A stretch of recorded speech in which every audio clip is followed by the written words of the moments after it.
विक्रम और बेताल एक और कहानी में आपका स्वागत है।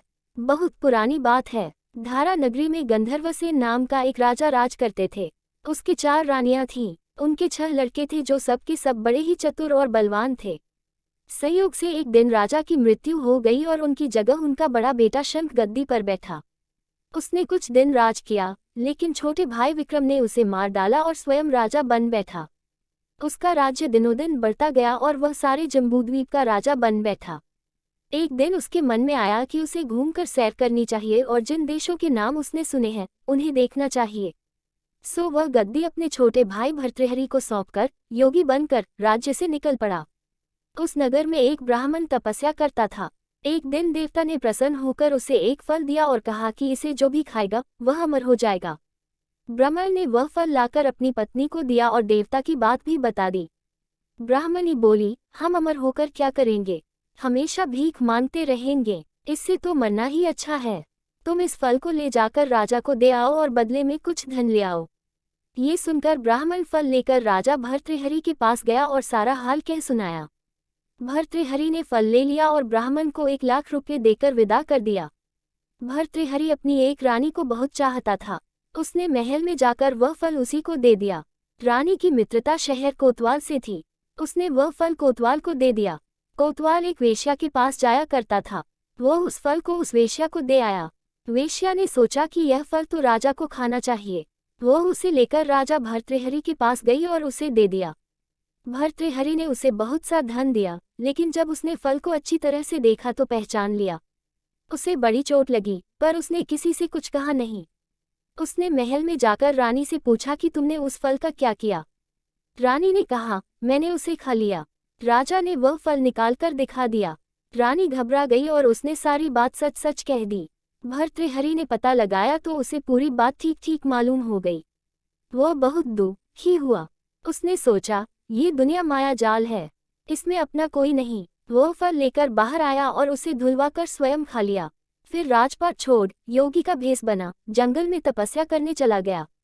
भर्तृहरि के जंगल में चले जाने से विक्रम की गद्दी सूनी हो गई। जब राजा इंद्र को ये समाचार मिला तो उन्होंने एक देव को धारा नगरी की रखवाली के लिए भेज दिया। वह रात दिन वहीं रहने लगा। भर्तृहरि के राजपाट छोड़कर वन में चले जाने की बात विक्रम को मालूम हुई तो वह लौटकर अपने देश में आया। आधी रात का समय था। जब वह नगर में घुसने लगा तो देव ने उसे रोका। राजा ने कहा, मैं विक्रम हूँ, यह मेरा राज है, तुम रोकने वाले कौन होते? देव बोला, मुझे राजा इंद्र ने इस नगर की चौकसी के लिए भेजा है। तुम सच्चे राजा विक्रम हो तो आओ, पहले मुझसे लड़ो। दोनों में लड़ाई हुई। राजा ने जरा सी देर में देव को पछाड़ दिया। तब देव बोला, हे राजन, तुमने मुझे हरा दिया, मैं तुम्हें जीवन दान देता हूँ। इसके बाद देव ने कहा, राजन, एक नगर और एक नक्षत्र में तुम 3 आदमी पैदा हुए थे। तुमने राजा के घर में जन्म लिया, दूसरे ने तेली के और तीसरे ने कुम्हार के। तुम यहाँ का राज करते हो, तेली पाताल का राज करता था। कुम्हार ने योग साधकर तेली को मारकर शमशान में पिशाच बना सिरस के पेड़ से लटका दिया है। अब वह तुम्हें मारने की फिराक में है, उससे सावधान रहना। इतना कहकर देव चला गया और राजा महल में आ गया। राजा को वापस आया देख सबको बड़ी खुशी हुई। नगर में आनंद मनाया गया। राजा फिर राज करने लगा। एक दिन की बात है कि शांतिशील नाम का एक योगी राजा के पास दरबार में आया और उसे एक फल देकर चला गया। राजा को आशंका हुई कि देव ने जिस आदमी को बताया था कहीं यह वही तो नहीं है। ये सोच उसने फल नहीं खाया, भंडारी को दे दिया। योगी आता और राजा को एक फल दे जाता। संयोग से एक दिन राजा अपना अस्तबल देखने गया था। योगी वहीं पहुंच और फल राजा के हाथ में दे दिया। राजा ने उसे उछाला तो वह हाथ से छूटकर धरती पर गिर पड़ा। उसी समय एक बंदर ने झपटकर उसे उठा लिया और तोड़ डाला। उसमें से एक लाल निकला, जिसकी चमक से सबकी आंखें चौंधिया गईं। राजा को बड़ा आश्चर्य हुआ। उसने योगी से पूछा, आप ये लाल मुझे रोज क्यों दे जाते हैं? योगी ने जवाब दिया, महाराज, राजा, गुरु, ज्योतिषी, वैद्य और बेटी, इनके घर कभी खाली हाथ नहीं जाना चाहिए। राजा ने भंडारी को बुलाकर पीछे के सब फल मंगवाए। तुड़वाने पर सब में से एक एक लाल निकला। इतने लाल देखकर राजा को बड़ा हर्ष हुआ। उसने जौहरी को बुलवाकर उनका मूल्य पूछा। जौहरी बोला, महाराज, ये लाल इतने कीमती हैं कि इनका मोल करोड़ों रुपयों में भी नहीं आंका जा सकता। एक एक लाल एक एक राज्य के बराबर है। ये सुनकर राजा योगी का हाथ पकड़कर गद्दी पर ले गया। बोला, योगीराज, आप सुनी हुई बुरी बातें दूसरों के सामने नहीं कही जाती। राजा उसे अकेले में ले गया। वहां जाकर योगी ने कहा, महाराज, बात यह है कि गोदावरी नदी के किनारे मसान में मैं एक मंत्र सिद्ध कर रहा हूँ। उसके सिद्ध हो जाने पर मेरा मनोरथ पूरा हो जाएगा। तुम एक रात मेरे पास रहोगे तो मंत्र सिद्ध हो जाएगा। एक दिन रात को हथियार बांधकर तुम अकेले मेरे पास आ जाना। राजा ने कहा, अच्छी बात है। इसके उपरांत योगी दिन और समय बताकर अपने मठ में चला गया। वह दिन आने पर राजा अकेला वहां पहुंचा। योगी ने उसे अपने पास बिठा लिया। थोड़ी देर बैठकर राजा ने पूछा, महाराज, मेरे लिए क्या आ गया है? योगी ने कहा, राजन, यहाँ से दक्षिण दिशा में 2 कोस की दूरी पर मसान में एक सिरस के पेड़ पर एक मुर्दा लटका है। उसे मेरे पास ले आओ, तब तक मैं यहाँ पूजा करता हूँ। ये सुनकर राजा वहां से चल दिया। बड़ी भयंकर रात थी। चारों ओर अंधेरा फैला था। पानी बरस रहा था। भूत प्रेत शोर मचा रहे थे। सांप आकर पैरों में लिपटते थे। लेकिन राजा हिम्मत से आगे बढ़ता गया। जब वह मसान में पहुंचा तो देखता क्या है कि शेर दहाड़ रहे हैं, हाथी चिंघाड़ रहे हैं, भूत प्रेत आदमियों को मार रहे हैं। राजा बेधड़क चलता गया और सिरस के पेड़ के पास पहुंच गया। पेड़ जड़ से फुंदी तक आग से दहक रहा था। राजा ने सोचा, हो न हो, ये वही योगी है जिसकी बात देव ने बताई थी। पेड़ पर रस्सी से बंधा मुर्दा लटक रहा था। राजा पेड़ पर चढ़ गया और तलवार से रस्सी काट दी। मुर्दा नीचे गिर पड़ा और दहाड़ मार मार कर रोने लगा। राजा ने नीचे आकर पूछा, तू कौन है? राजा का इतना कहना था कि वह मुर्दा खिलखिलकर हंस पड़ा।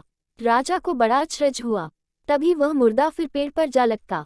राजा फिर चढ़कर ऊपर गया और रस्सी काट मुर्दे का बगल में दबा नीचे आया। बोला, बता, तू कौन है? मुर्दा चुप रहा। तब राजा ने उसे एक चादर में बांधा और योगी के पास ले चला। रास्ते में वह मुर्दा बोला, मैं बेताल हूँ। तू कौन है और मुझे कहाँ ले जा रहा है? राजा ने कहा, मेरा नाम विक्रम है। मैं धारा नगरी का राजा हूँ। मैं तुझे योगी के पास ले जा रहा हूँ। बेताल बोला, मैं एक शर्त पर चलूंगा।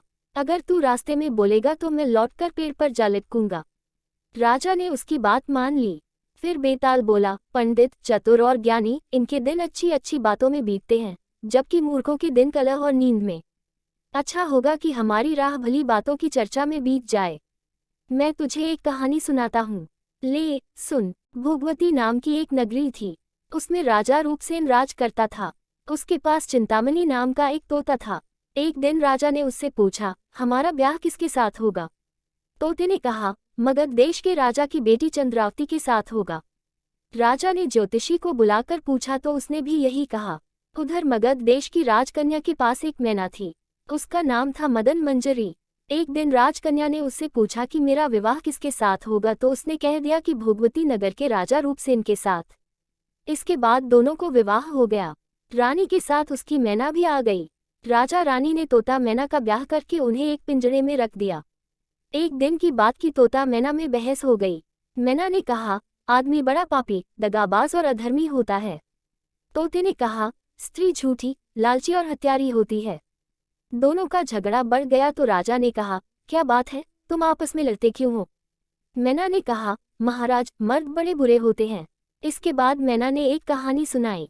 इलापुर नगर में महाधन नाम का एक सेठ रहता था। विवाह के बहुत दिनों के बाद उसके घर एक लड़का पैदा हुआ। सेठ ने उसका बड़ी अच्छी तरह से लालन पालन किया, पर लड़का बड़ा होकर जुआ खेलने लगा। इस बीच सेठ मर गया। लड़के ने अपना सारा धन जुए में खो दिया। जब पास में कुछ न बचा तो वह नगर छोड़कर चंद्रपुरी नामक नगरी में जा पहुंचा। वहां हेमगुप्त नाम का साहूकार रहता था। उसके पास जाकर उसने अपने पिता का परिचय दिया और कहा कि मैं जहाज लेकर सौदागरी करने गया था। माल बेचा, धन कमाया, लेकिन लौटते में समुद्र में ऐसा तूफान आया कि जहाज डूब गया और मैं जैसे तैसे बचकर यहाँ आ गया। उस सेठ के एक लड़की थी रत्नावती। सेठ को बड़ी खुशी हुई कि घर बैठे इतना अच्छा लड़का मिल गया। उसने उस लड़के को अपने घर में रख लिया और कुछ दिन बाद अपनी लड़की से उसका ब्याह कर दिया। दोनों वहीं रहने लगे। अंत में एक दिन वहां से विदा हुए। सेठ ने बहुत सा धन दिया और एक दासी को उनके साथ भेज दिया। रास्ते में एक जंगल पड़ता था। वहां आकर लड़के ने स्त्री से कहा, यहाँ बहुत डर है, तुम अपने गहने उतारकर मेरी कमर में बांध दो। लड़की ने ऐसा ही किया।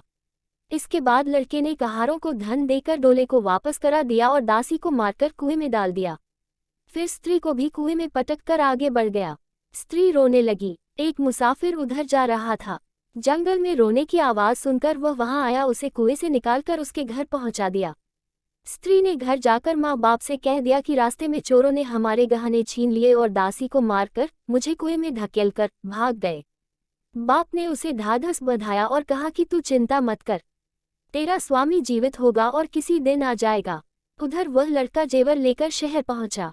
उसे तो जुए की लत लगी थी, वह सारे गहने जुए में हार गया। उसकी बुरी हालत हुई तो वह ये बहाना बनाकर कि उसके लड़का हुआ है, फिर अपनी ससुराल चला।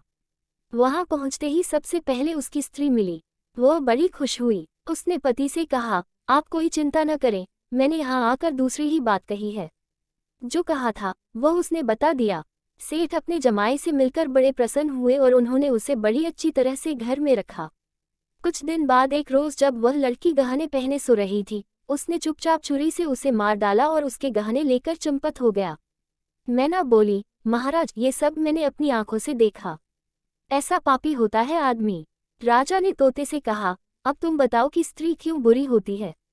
इस पर तोते ने ये कहानी सुनाई। कंचनपुर में सागरदत्त नाम का एक सेठ रहता था। उसके श्रीदत्त नाम का एक लड़का था। वहां से कुछ दूर पर एक और नगर था, श्री विजयपुर। उसमें सोमदत्त नाम का सेठ रहता था। उसके एक लड़की थी, वह श्रीदत्त को ब्याही थी। ब्याह के बाद श्रीदत्त व्यापार करने परदेश चला गया। 12 बरस हो गए और वह न आया तो जयश्री व्याकुल होने लगी। एक दिन वह अपनी अटारी पर खड़ी थी कि एक आदमी उसे दिखाई दिया। उसे देखते ही वह उस पर मोहित हो गई। उसने उसे अपनी सखी के घर बुलवा लिया। रात होते ही वह उस सखी के घर चली जाती और रात भर वहां रहकर दिन निकलने से पहले ही लौट आती। इस तरह बहुत दिन बीत गए। इस बीच एक दिन उसका पति परदेश से लौट आया। स्त्री बड़ी दुखी हुई, अब वह क्या करे। पति हारा थका था। जल्दी ही उसकी आंख लग गई और स्त्री उठकर अपने दोस्त के पास चल दी। रास्ते में एक चोर खड़ा था। वह देखने लगा कि स्त्री कहाँ जाती है। धीरे धीरे वह सहेली के मकान पर पहुंची। चोर भी पीछे पीछे गया। संयोग से उस आदमी को सांप ने काट लिया था और वह मरा पड़ा था। स्त्री ने समझा सो रहा है। वहीं आंगन में पीपल का एक पेड़ था जिस पर एक पिशाच बैठा ये लीला देख रहा था। उसने उस आदमी के शरीर में प्रवेश करके उस स्त्री की नाक काट ली और फिर उस आदमी की देह से निकलकर पेड़ पर जा बैठा। स्त्री रोती हुई अपनी सहेली के पास गई। सहेली ने कहा कि तुम अपने पति के पास जाओ और वहां बैठकर रोने लगो। कोई पूछे तो कह देना कि पति ने नाक काट ली है। उसने ऐसा ही किया। उसका रोना सुनकर लोग इकट्ठे हो गए। आदमी जाग उठा। उसे सारा हाल मालूम हुआ तो वह बड़ा दुखी हुआ। लड़की के बाप ने कोतवाल को खबर दे दी। कोतवाल उन सबको राजा के पास ले गया। लड़की की हालत देखकर राजा को बड़ा गुस्सा आया। उसने कहा, इस आदमी को सूली पर लटका दो। वह चोर वहां खड़ा था। जब उसने देखा कि एक बेकसूर आदमी को सूली पर लटकाया जा रहा है तो उसने राजा के सामने जाकर सब हाल सच सच बता दिया।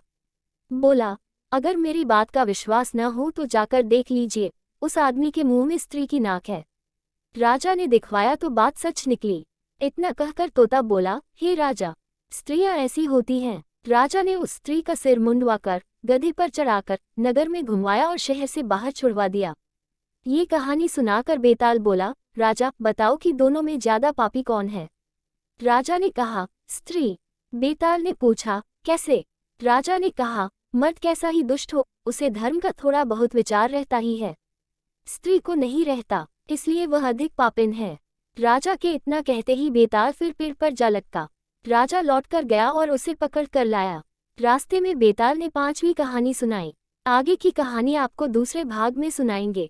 आपको यह वीडियो अच्छी लगी तो वीडियो को लाइक और चैनल को सब्सक्राइब जरूर करें ऐसी कहानी सुनने के लिए।